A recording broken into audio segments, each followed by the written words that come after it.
Hey guys, welcome to my review of this set right here, the UCS Mandalorian's N-1 Starfighter, set 75442. It has 1,809 pieces and retails for $249.99 US.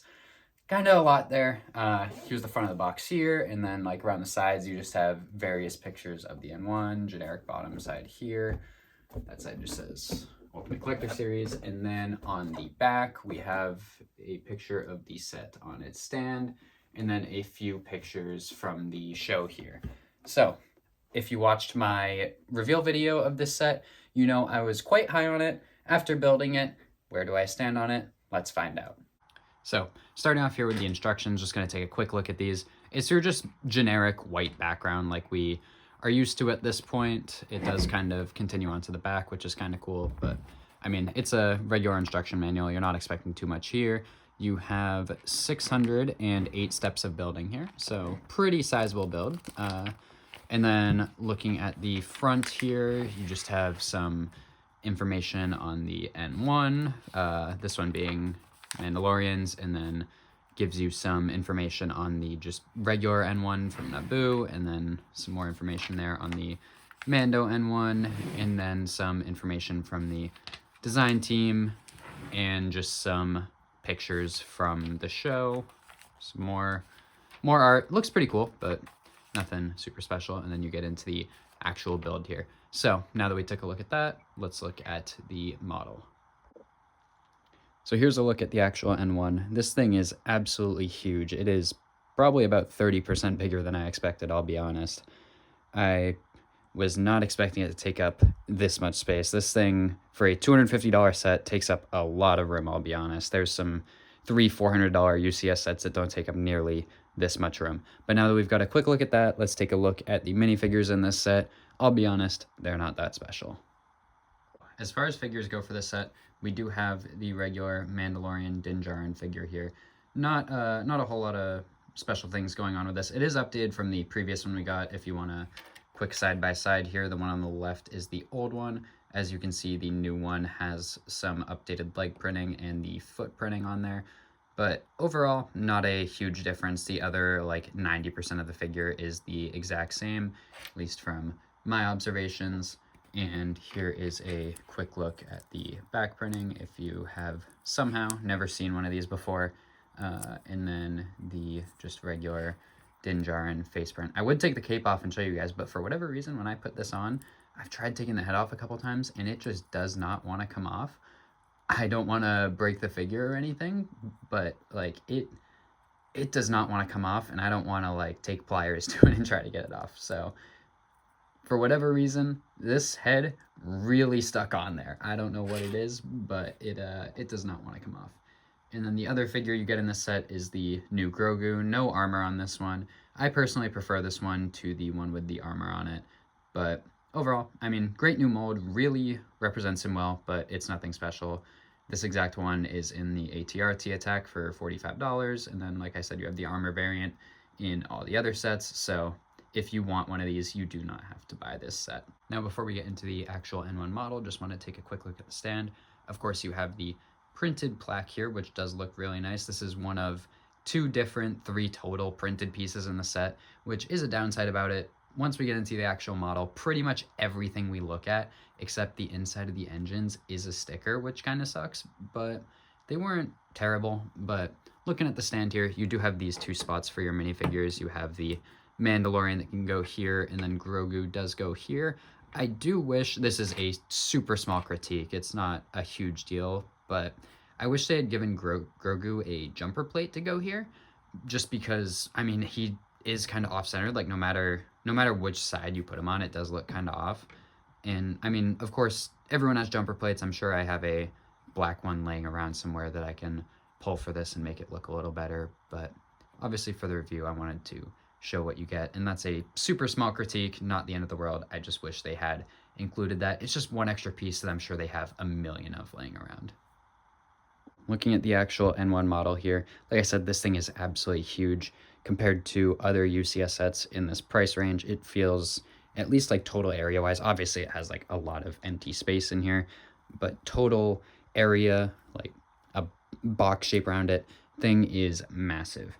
Now, if we just want to start with taking a look at the main body here, of course you do have the chrome drum lacquered silver pieces in the front here, and then it kind of fades into a light bluish gray, which I know I saw some people complaining like, oh, whole thing should have been chromed and all that. If you look in universe, there is actually a difference in color from the front to the back of the ship. In my opinion, maybe they could have used like a little bit more of a reflective color, because it definitely is not like a gray, like it's more of like really shiny into a kind of dull shine. So I don't know if they have a color like that, maybe like a gunmetal gray in like a lighter color maybe could have worked, but like it's not the worst design. I think it looks pretty good. It's probably like the second best choice they could have done behind like the full thing chrome or something, or like really the old shiny chrome here and then the drum lacquered silver on the back here would have probably been the like best option. But as far as I know, they've gotten rid of that old chrome technology, so this is probably the best option we have available to us. So looking at the main body of the ship here, we have the cockpit that opens up here, and then you have Grogu's spot back here that you can fit Grogu into, which obviously with the scale of the ship, it doesn't scale super well, but he does fit in there, and I think it looks fine. As far as the actual cockpit goes, you can fit Mando in here. He does not fit nearly as well as Grogu does, especially with his cape on, which I said, unfortunately, the whatever they did to this Mando figure they gave me, the head doesn't want to come off, so he doesn't fit in there quite as well. Maybe you can get him in there a little better than I can, but obviously not meant to have him in there with the scale of this set. But if we just want to take a look inside the cockpit here, we have the chair back here, a few handles here, and then a stickered control panel there. Kind of sucks that stickers. Like I said, everything you see here, except when I get to the engines, I'll point out the printed pieces they have in there. Everything else you see here is stickers, which is kind of unfortunate. They don't color match super well. But again, that's like the only real criticism I have so far, where it's a problem across the board. It's not specific to this set. I'm not going to hold it against this set super hard because it's a problem that all Lego Star Wars sets have, especially the gray ones. I don't know what it is. They suck at matching gray, but it is what it is. So now looking at the front of the ship here, like I said, the almost entire thing is this drum lacquered silver. You have the engines here that are very detailed. I will give them that. These things look really nice, really accurate. You have a few sword pieces here on both sides to make them look extra nice and extra detailed, make them a little bit more parted out kind of. And then they have that throughout the entire ship. It is like asymmetrical, which is accurate, which I do like. It will make it a bit harder for the people out there that do want to like turn this into a regular yellow N1. You can't just go 1 for 1, but it does look really nice for being the Mando's N-1 Starfighter. And now looking at the back of the ship, like I said, it is kind of asymmetrical, which feels a little awkward when building. Like I'm so used to just both sides of a build being the exact same. But as you can see here, like these are different length. You have the 2 different designs on the side here, which really cool use of super battle droid arms there, by the way. That was a really cool technique. This is probably the only part of the build that's kind of fragile. As you can see, it's kind of just loose in there. It's on like a one of those 6-stud long rods with the like little knob at the top, and it just kind of slides into a technical, which is fine. Like it stays in there fine, but when you're initially building it, it does kind of wiggle around. But once you get the surrounding pieces, it is perfectly fine. Kind of direct view of the front here. As you can see, the engines do kind of pull the sides of the ship down, which is actually accurate. They do have a slight slope to them, and I do like that they were able to show that. It's not like the UCS Venator where that set just has like engine sag, and some other sets do as well. This set has it, and it actually has a purpose, which I think is nice.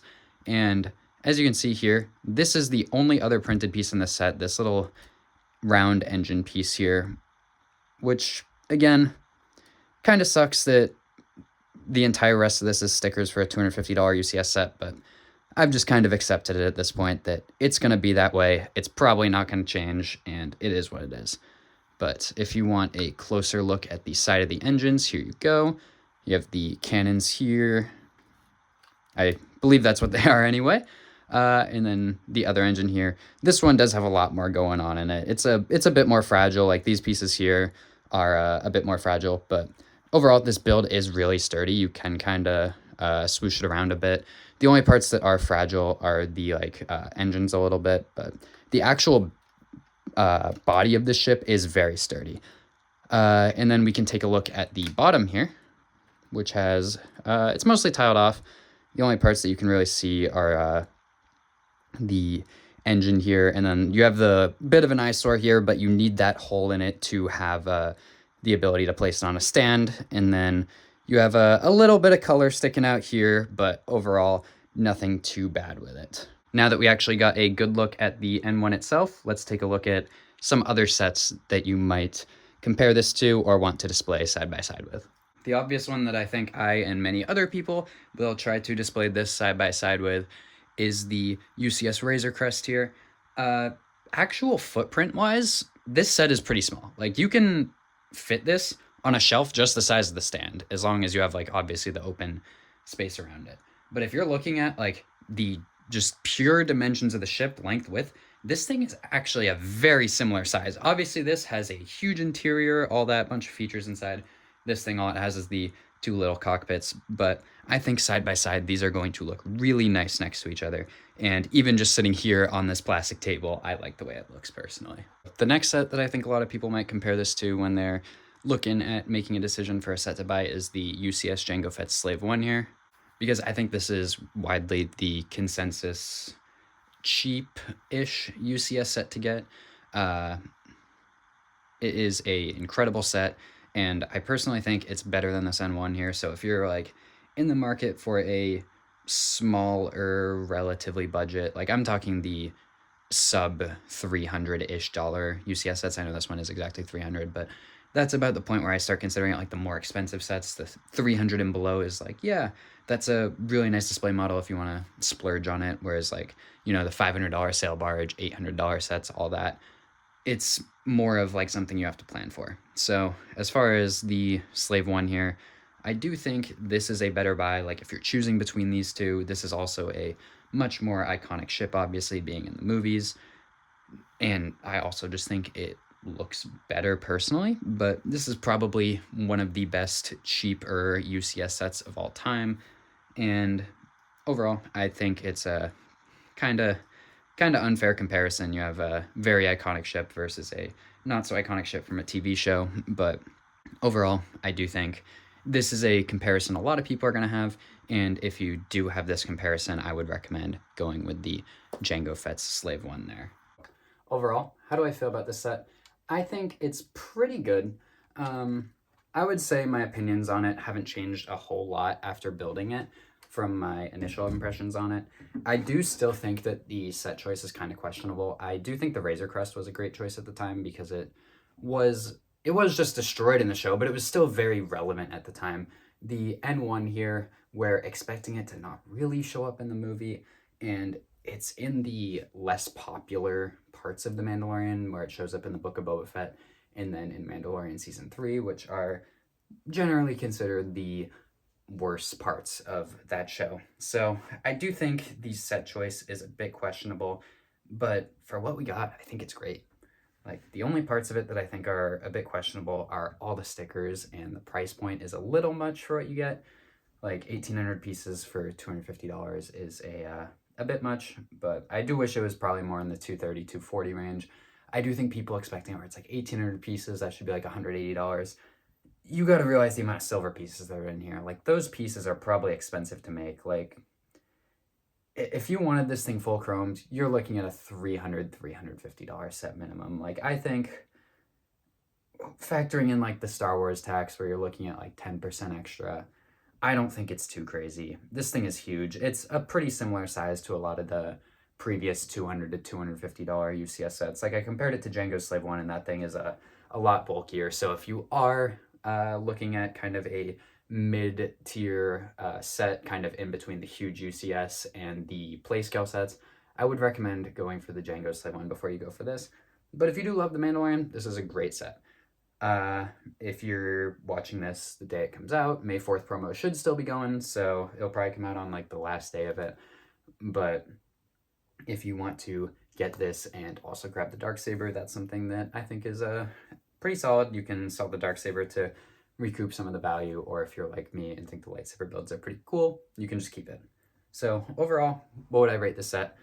Probably like a 7 out of 10. I'm going to be a little bit more critical with UCS sets. Like, I don't think there's that many really bad UCS sets, but if you want to have a really great UCS set in like the 9s and 10 out of 10 ranges, in my eyes, you have to be competing with sets like the UCS AT-AT, UCS Death Star, UCS Razor Crest, what other UCS ISD, UCS Venator. Like those are ones that are like really in the elite tier for me.